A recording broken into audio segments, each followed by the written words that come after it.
Da Rádio Jovem Pan, e agora o Morgadão vai nos apresentar o nosso próximo convidado. É isso aí, ele já tá prontinho, o grande Roberto Mota, direto da cidade maravilhosa. Tudo bem, Mota? Boa tarde. Grande Mota. Grande Mota. Boa tarde, Morgado. Boa tarde, Daniel. Boa tarde a todos. Muito obrigado pelo convite, mais uma vez. Robertão, segunda-feira aqui você vem e você carimba informações muito legais. A gente adora teu trabalho. Se você me permitir, me parece que vai ter uma noite de autógrafos do seu novo livro. É isso, às 19 horas na livraria da Travessa, no Shopping Leblon. O livro é Jogando pra Ganhar. Isso aí. Então é o seguinte, cara, o público da Jovem Pan é muito carinhoso, a gente viu com o Pavinato. Vou convocar de novo, 19 horas na livraria da Travessa do Shopping Leblon, o livro Jogando pra Ganhar. O que é o Jogando pra Ganhar, meu querido Roberto Mota? Diga lá.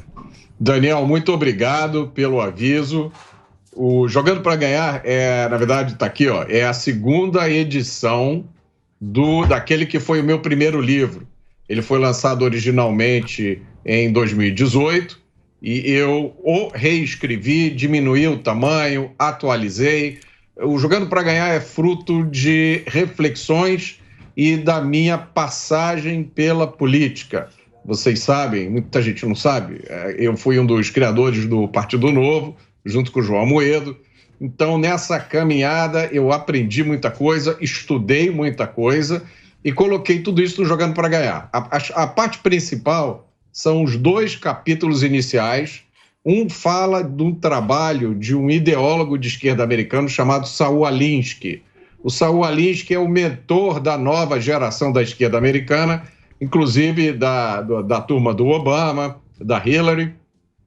Eu falo sobre o principal trabalho do Saul Alinsky, que é um livro chamado Regras para Radicais. E tem um outro capítulo que fala sobre um pensador de direita americano, chamado David Horowitz, que explica aos republicanos como eles devem combater essa guerra política. Então, eu trago as ideias de um pensador de esquerda e de um pensador de direita.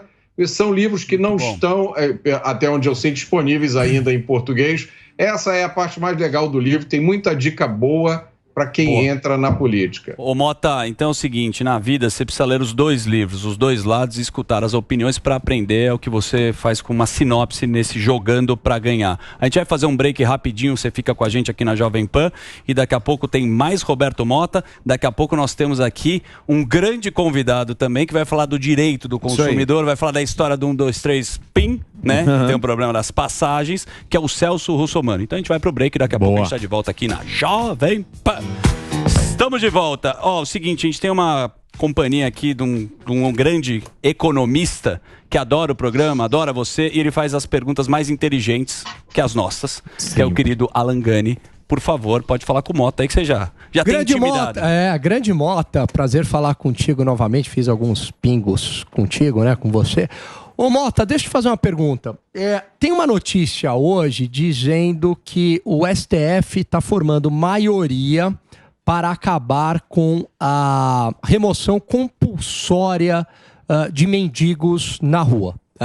Eu queria a sua avaliação em relação a isso. Nós aqui que somos tão defensores de liberdades individuais, mas em alguns momentos a liberdade individual a pessoa não tem condições, né, de decidir por ela. Então eu gostaria de saber a sua opinião dessa questão aí tão complexa. Bom, primeiro, é um prazer em te ver aqui. É sempre uma alegria trabalhar junto com você. Essa já é uma questão bastante antiga nas cidades brasileiras. Aqui no Rio de Janeiro, o Ministério Público fez um acordo com a Prefeitura, se eu não me engano, esse acordo é de 2011, 2012, que efetivamente proíbe a remoção do que se convencionou chamar de população em situação de rua. E aí, de novo, eu recomendo o meu livro, porque lendo aqui o meu livro, vocês vão entender a importância das palavras, dos termos. Muitas discussões, elas já são resolvidas simplesmente pelos termos que você usa. Esse termo é um absurdo, né? Não existe população em situação de rua. É só você imaginar. Existe população em situação de casa? É lógico que não. Hoje, quando você vê as pessoas que estão na rua nas cidades brasileiras, são muitas pessoas que estão lá por razões diferentes. Tem pessoas que têm problemas com dependência química, tem pessoas que têm transtornos mentais, tem pessoas, embora isso seja muito difícil para as pessoas às vezes acreditarem, mas quem trabalha com segurança sabe disso. Tem pessoas que estão ali aproveitando uma oportunidade para cometer o crime. Tem gente que vive de mendicância. Aqui nos bairros da Zona Sul do Rio de Janeiro, tem pessoas que têm uma casa em algum lugar, mas vêm passar a semana mendigando num bairro da Zona Sul e conseguem, às vezes, um faturamento muito maior do que pessoas que trabalham de carteira assinada. Então, você tem um monte de gente ali. Você não pode chegar e chamar esse grupo todo de pessoas em situação de rua e dizer que nada pode ser feito a não ser que você consiga um abrigo para essas pessoas, não é? Que muitas vezes as decisões são nessa linha. Ora, eu vi vocês falando antes de eu entrar no ar sobre a fome do Estado brasileiro, que está maior do que nunca, quer cobrar mais imposto, quer tirar dinheiro de tudo quanto é jeito do nosso bolso. E uma das justificativas que o Estado usa é isso, é que o Estado é a solução para todos os problemas. É óbvio que o Estado não tem condição de resolver todos os problemas. Alguns problemas têm que ser resolvidos pela própria sociedade. E nesse caso, Alan, essa questão das pessoas que estão na rua, o testemunho que eu vi, que eu tenho até agora, uma das melhores formas de resolver isso é através de algumas associações privadas, ONGs, que tratam, né, dessas pessoas, que abordam. Quando o Estado entra nessa história, geralmente com uma solução muito ruim. Não sei se vocês já viram aquele meme que tem a solução do Estado para aquele cubo. Sabe aquele cubo que você tem que girar para botar? Cubo mágico. Aí a solução do Estado, o cara pega uma tinta e pinta um lado todo de amarelo, pinta o outro lado de vermelho. Então, essa é a solução. Esse problema é um problema que tem várias faces, como eu disse, mas uma coisa é certa. Você não vai resolver nada e você só vai piorar tudo se for permitido que as pessoas agora passem a morar nas calçadas. As calçadas não são lugar para ninguém morar. Então, não existe essa história de pessoas em situação de rua.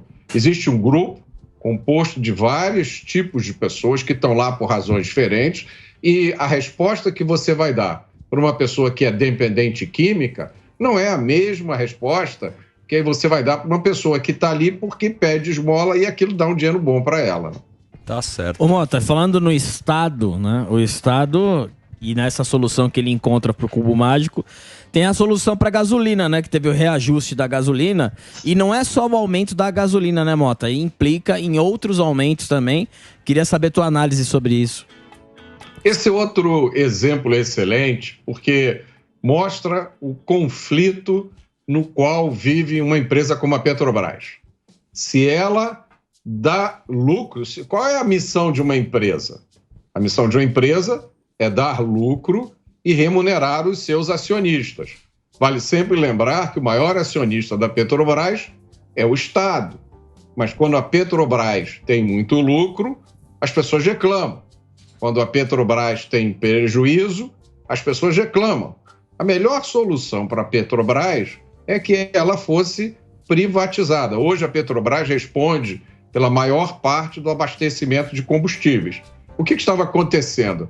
Uma decisão do Estado brasileiro de vender o combustível dentro aqui do Brasil por um preço menor do que deveria ser cobrado, considerando-se o preço do petróleo no mercado internacional. O que isso acontece? A princípio parece uma coisa boa, né? Está todo mundo pagando gasolina abaixo do preço que deveria ser. Só que está se criando um buraco na Petrobras. Adivinhe quem vai botar o dinheiro para cobrir esse buraco depois. Somos nós. Ixi. A Petrobras é um exemplo perfeito de que o governo não tem que ter empresas, o governo é um péssimo administrador, o governo é um péssimo investidor. A missão do governo é proteger os nossos direitos fundamentais. E aí vamos pensar, né? O direito de ir e vir, o direito à vida, o direito à liberdade, o direito à autodefesa, tudo que hoje no Brasil é precário. Então o governo não cuida daquilo que é a sua missão principal, mas quer se meter em coisas que não tem nada a ver com a missão dele.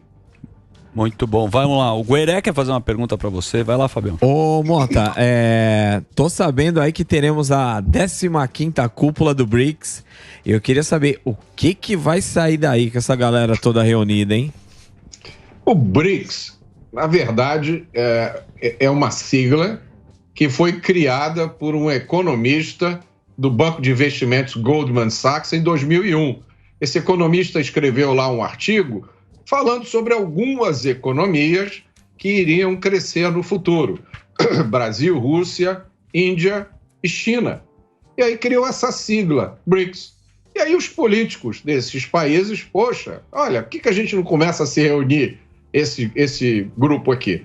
E a partir de 2009, esses países começaram a se reunir. O BRICS não é uma organização em torno de pautas comuns, porque são países muito diferentes entre si. Mas se você comparar a Rússia e a China, eles têm interesses bastante divergentes em várias áreas. O que a Rússia tem a ver com o Brasil? E aí depois entrou a África do Sul nessa história. Então, na verdade, o BRICS virou uma espécie de clubinho cuja função principal é melhorar a imagem dos políticos que estão no governo nesses países. Basta lembrar, né? A gente não pode dizer que a Rússia é uma democracia. A Rússia está há mais de 20 anos, um regime que a melhor forma de descrever é uma oligarquia. A China, muito menos. A China é uma ditadura nominalmente comunista, mas que tem lá uma economia de mercado controlada a ferro e fogo. Nada pode ser feito sem as bênçãos do Partido Comunista Chinês. E aí os outros 3 países, a Índia, a África do Sul e Brasil, são democracias sujeitas a solavancos, né? Se é que vocês me entendem. Sim. De vez em quando elas tropeçam. Então, assim, qual é o interesse comum desses países? Inclusive, tem uma história aí que a Rússia e a China fazem parte do Conselho de Segurança da ONU. E a Índia está querendo entrar. A China é contra, mas a Rússia é a favor. Então, nem nisso eles concordam. Então, virou um clubinho para fazer reuniões. E o que eles estão... As últimas notícias fazem a gente acreditar que eles estão querendo transformar o BRICS uma coisa que existia nos anos 60, era um grupo de países não alinhados. Era uma terceira via internacional, né? Os países, nós não somos nem capitalistas, nem comunistas, nós somos não alinhados. Todo mundo sabe, né? Quando você pergunta a alguém se a pessoa é de esquerda ou de direita e ela diz que não é nem uma coisa nem outra, em 95% dos casos, a pessoa é de esquerda. Ô Mota, você dá uma aula aqui, parabéns aí, que você destrincha a geopolítica de uma forma brilhante. A gente sabe que você trabalhou anos com segurança pública e a gente está vendo as votações lá no Equador, cara. Foram diversos ataques. Agora entrou um governo de esquerda, né? Que eles estão disputando. Mas, cara, qual é a sensação, você que trabalhou tanto nessa área, de ver um candidato ir votar com um tapete, com uma blindagem, o cara com... A que ponto chegou o Equador, cara? Daniel, a surpresa é que isso não tenha acontecido em outros países e que tenha demorado tanto para acontecer em algum lugar. Quem acompanha o panorama da segurança pública vê uma deterioração constante. Há 20, 30, 40 anos, o narcotráfico fica cada vez mais poderoso, cada vez mais violento, cada vez mais armado, melhor financiado e, ao mesmo tempo, aqui no Brasil... imagens. Olha aí, isso aí é o retrato, meu Deus, da América Latina. É o retrato da América Latina. E o tráfico de drogas e o uso de drogas é tratado cada vez mais com maior leniência né? Cada vez tem mais gente dizendo que isso é besteira e não faz tanto mal assim, né? Não precisa lembrar vocês as coisas que estão sendo discutidas. Não precisa lembrar vocês o espetáculo das Cracolândias. Quem tem alguma dúvida sobre o resultado das drogas, basta visitar a Cracolândia. E quem acha que tráfico de drogas é uma besteira, que legalizando se resolve tudo, observe essas imagens. Isso é o resultado da irresponsabilidade com a qual se trata não só a segurança pública, quanto a questão do tráfico de drogas. Vamos lembrar, no final do ano passado, o presidente da Colômbia subiu no pódio das Nações Unidas para dizer que cocaína fazia menos mal do que petróleo.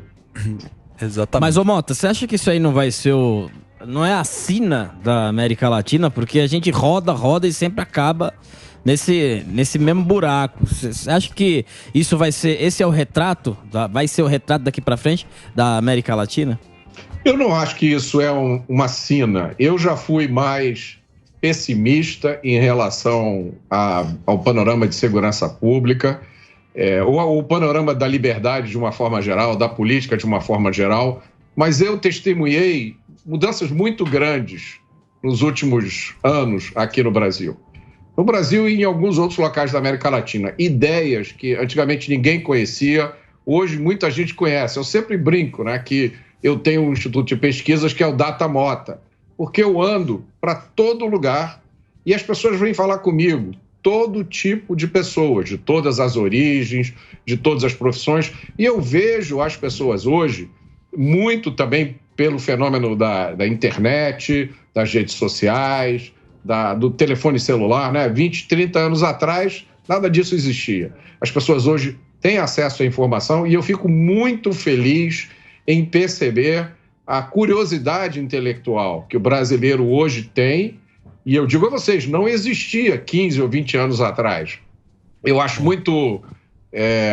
dá muita esperança você ver na Argentina um candidato como Javier Milei, por mais que as chances dele de ganhar sejam ainda discutíveis, mas o simples fato de você ter um candidato que foi o mais votado nas primárias e que tem ideias sobre liberdade, sobre o papel do Estado, completamente diferente do senso comum.